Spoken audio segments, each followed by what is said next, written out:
Now the next one is Keep the Peace, Makaro Valley, and the Vipassana Foundation, again by teleconference.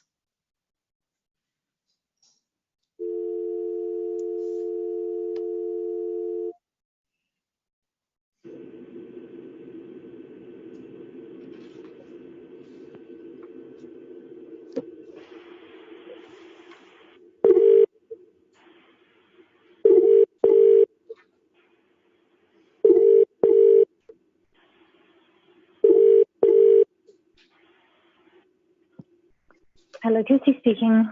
Kirsty, hello. This is Deborah Russell. I'm the chair of the Environment Select Committee. We're here to hear your submission if you're ready to go ahead. Sorry, Environment, Finance and Expenditure Committee. Update. Yes, I've just got home. Let me open the link.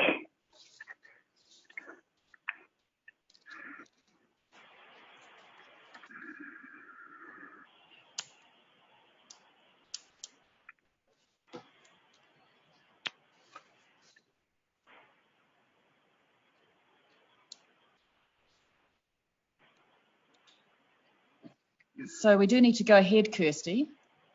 Mm-hmm. We can do this by teleconference instead of...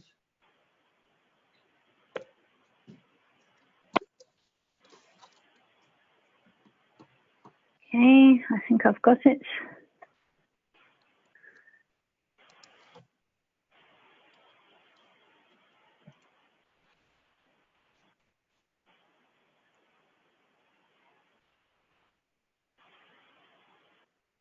Okay, I just have to put in my email. Okay, so Kirsty, I'm a bit surprised you weren't ready for us. Sorry, I thought it was between 3:30 and 4.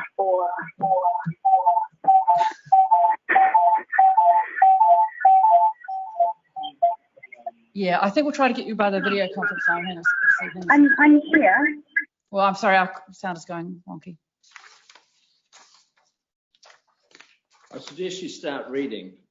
Yeah? Yeah. Is she still here? Going to lose time. I'm here. Right, good. Okay, Kirsty, please go ahead. You have 10 minutes. Thank you. So I'd like to speak to the area around registering gun clubs.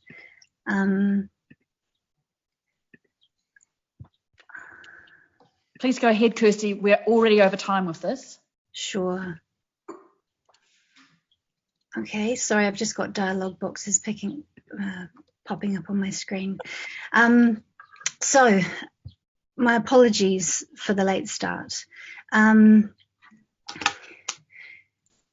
am a trustee of the Vipassana Meditation Centre and a member of Keep the Peace, Makaro Valley.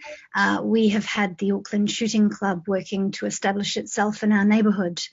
So we have dealt with a lot of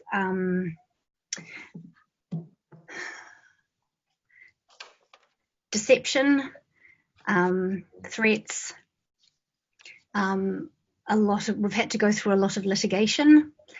And the point that I'd like to make is that the shooting club interests often portray themselves as law-abiding citizens who are, who have done their due diligence. And the reality that we're experiencing is quite the opposite. For one thing, they went for a certificate of compliance rather than resource consent. When they were not eligible for a certificate of compliance, they concealed the fact that they had a building on site which was 84 square metres, which invalidated them from receiving that. They then didn't stick to the terms of the certificate of compliance. So they were permitted to do 1,000 metres cubed and squared of earthworks. They've done 2 hectares worth of earthworks. So you will have heard from the submission of Raymond O'Brien. He claims to have invested $5 million in the development of the club.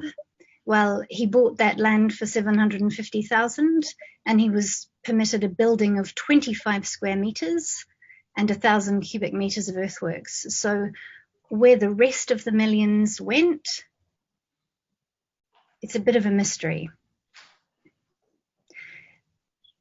if you've read my submission, I'd really love to answer any questions, because I can give examples of law breaking. I can give examples of threats to the community. What we really want is that gun clubs are required to go for resource consent. We think that mere registration is not enough. And time again, these guys have proved that they have a sense of entitlement.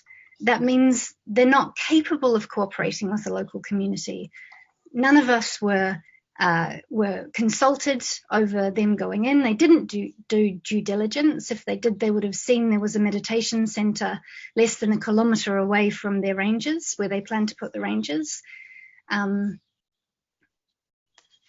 Yeah, I'd really like to respond to questions rather than just talk at you, if you have any.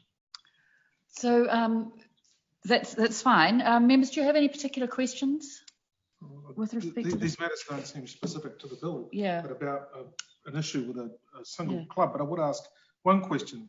Have you taken these matters to police? Yes, we have. What have they found? What have they reported back from their investigations? Nothing.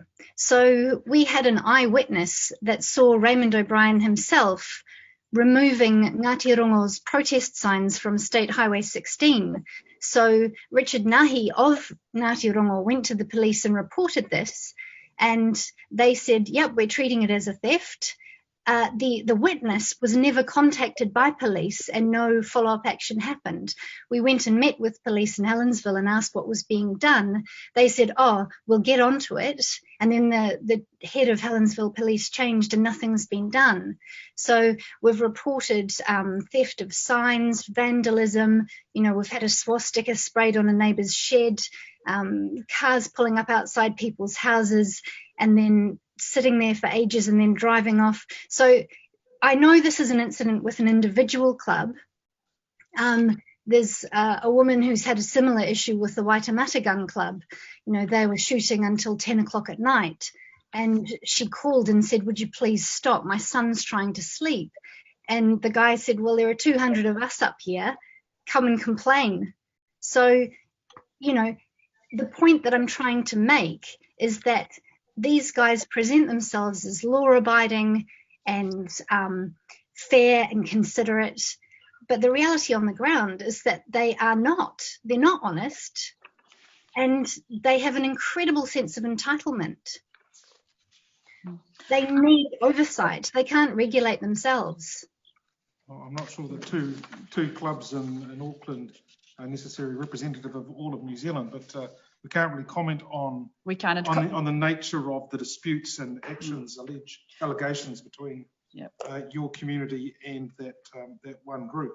I would encourage. They may or may not be. But I would encourage you to go back to the police. If I could just, we cannot comment on an individual case, like we really cannot. But if I could take something from your submission, the more general point is that you think that gun clubs ought to have resource consent. Is that the? Yes. Okay. Yes. Any other more general point rather than a specific point? But that would be the main oversight. We support all the legislation that is to do with oversight, accountability, everything. Like, they should not be allowed to be self-regulating.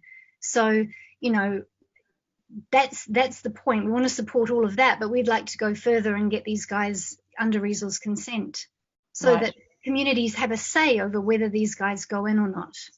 Sure. No, I appreciate the details of that particular case, but and that point. Members, do you have any further questions for Kirsty? No, but I think we've gotten the point, and it's certainly clearly made in your submission about the need for resource consent rather than just a certificate of compliance. Thank you for hearing me. Okay, thank you very much, Kirsty. We appreciate you putting the submission and getting there to talk to us today. So thank you. Sorry I was so late. It's okay. Thank you. Bye-bye. Bye-bye.